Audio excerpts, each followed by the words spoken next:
My name is Fady, and I've been writing code forever.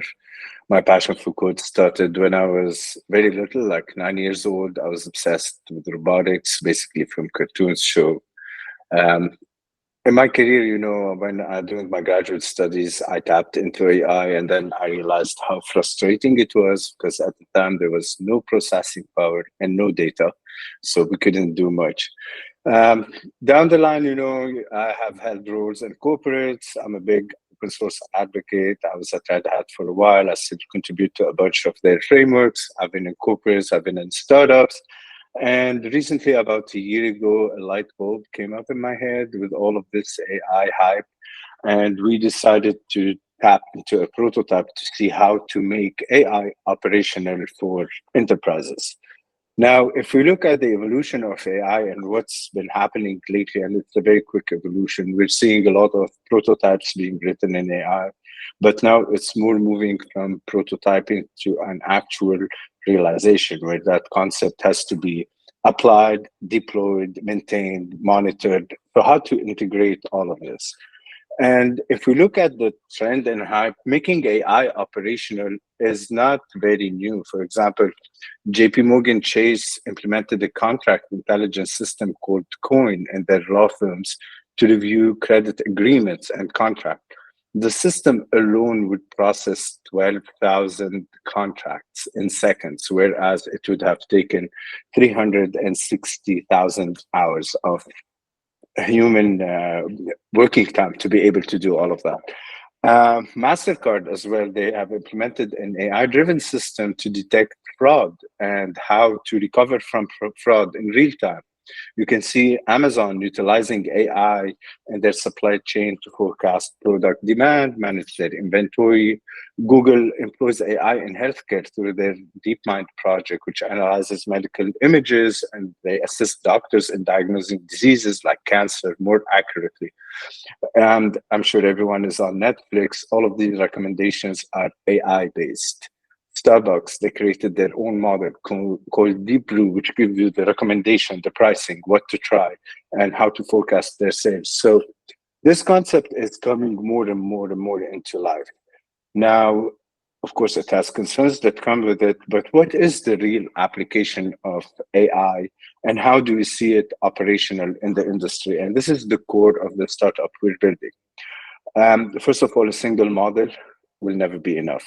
And when we think of AI, we're going to think about massive integrations that are happening, meaning that you can start with a request that spans across a whole workflow of requests and probably sub workflows and see them execute.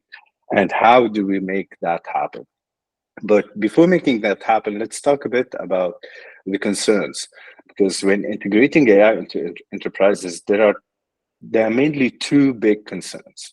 One is the bias, fairness, and how the model can not be, manipulated into returning answers that are not relevant into the context, and data privacy and availability. And there's a third challenge that's becoming more evident day after day is how to apply AI to proper engineering infrastructure, proper engineering practices. As you may all know, AI has been written for years by scientists using the Python stack.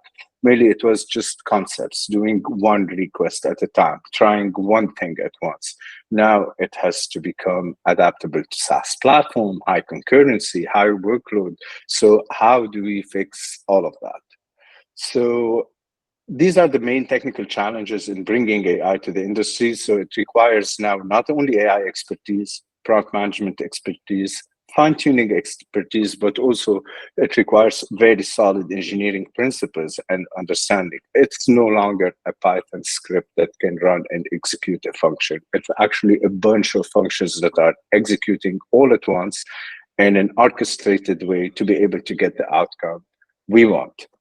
And what are the use cases? So when we think of AI in those terms, it can be applied in so many ways. Like one of the challenges we're having in the current startup I'm building is that there are so many use cases we can implement. We don't know which one to start with.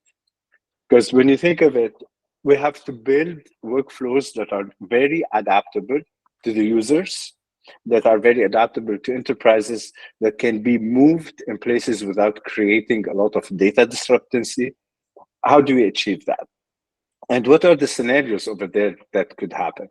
One of the main verticals we're tackling is, for example, process execution, analyzing processes, how much time it takes for a task to execute, what is the human intervention, how to avoid it, how you can get the most speed out of it. How do you see your workflow executing in an automated way while calculating every step that happens on the way?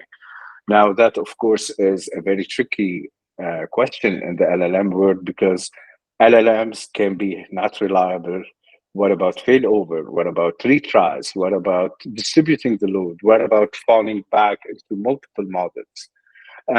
Another concept also we have been playing a lot with, and it's how to apply AI across a whole organization. When you look at an enterprise, I'd like to see a system whereby just read for me all the resumes for all the people that applied for the job, match them with the description, look up their LinkedIn profile, come up with some synthetic data that will allow me to properly evaluate if the candidate or not, before even getting to the point of the initial call with the recruiter, of what they've done and all of that. And that on its own is actually a massive time saver, because we've been realizing in one of the examples we deployed that a recruiter who has been going through 20 resumes a day is now going through 1,000 resumes a day, because they're just getting the bullet points that are relevant.